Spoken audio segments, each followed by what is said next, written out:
Hello friends, எல்லாருக்கும் வணக்கம். இன்றைக்கி பார்த்தீங்க அப்படின்னா ரொம்பவும் ஒரு சூப்பரான ஒரு டிப்ஸ் தான் பார்க்க போகிறோங்க. ஆமாங்க, பொதுவாக நம்ம எல்லாமே பார்த்தோம் அப்படின்னா இந்த குக்கரில் தான் போட்டு ஈஸியாக நம்ம வேலை செய்யணும் அப்படிங்கிறதுக்காக பார்த்திங்க அப்படின்னா காய்கறி பருப்பு எல்லாமே இதில் தான் வேக வைப்போம்.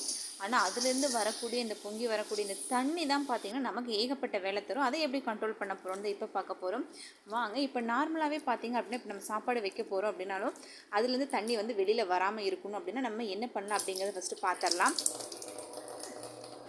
இந்த மெத்தட் வச்சு நம்ம ரைஸ்க்கு மட்டும் இல்லைங்க, பார்த்திங்க அப்படின்னா காய்கறி சமைக்கும் போது நம்ம இது மாதிரி யூஸ் பண்ணலாம். இல்லை பருப்பெல்லாம் வேக வைக்கிறோம் அப்படிங்கும்போது நம்ம யூஸ் பண்ணலாம். இப்போ பார்த்திங்கன்னா அரிசி வந்து நல்லா கழுவி நம்ம வந்து குக்கரில் போட்டு நம்ம நார்மலாக எப்பவும் போல் தண்ணியை ஊற்றி அதில் வந்து விசில் போட்டு மூடி வச்சுருவோம் இல்லைங்களா.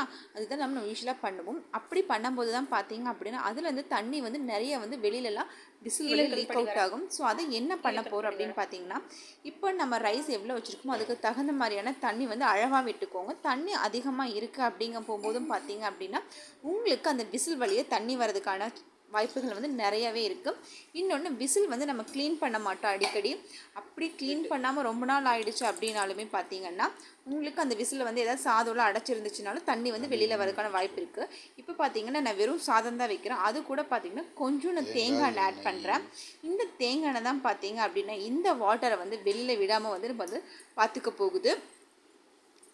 நான் முதலே சொன்ன மாதிரி தான், நீங்கள் பருப்பு வேக போட்டாலும் சரி இல்லை காய்கறி வேக போட்டாலும் சரி அது கூட கொஞ்சமாக ஒரு 2 டீஸ்பூன் தேங்காய் எண்ணெய், இல்லை நீங்கள் ஏதாவது குக்கிங்க்குன்னு சொல்லிட்டு ஸ்பெஷலாக வேறு ஏதாவது வச்சுருக்கீங்க அப்படின்னு சொன்னாலும் அந்த ஆயிலை வந்து நீங்கள் ஆட் பண்ணிக்கலாம். இப்போ நான் வந்து ரைஸ் செய்கிறனால 2 கிராம்பும் வந்துட்டு ஆட் பண்ணிக்கிறேன். இது போடும்போது சாப்பாடு பார்த்திங்கன்னா ரொம்ப நேரம் வந்து கெடாமல் இருக்கும். இன்னொன்று சாப்பாடு கொஞ்சம் நல்லா வாசமாகவும் இருக்குது.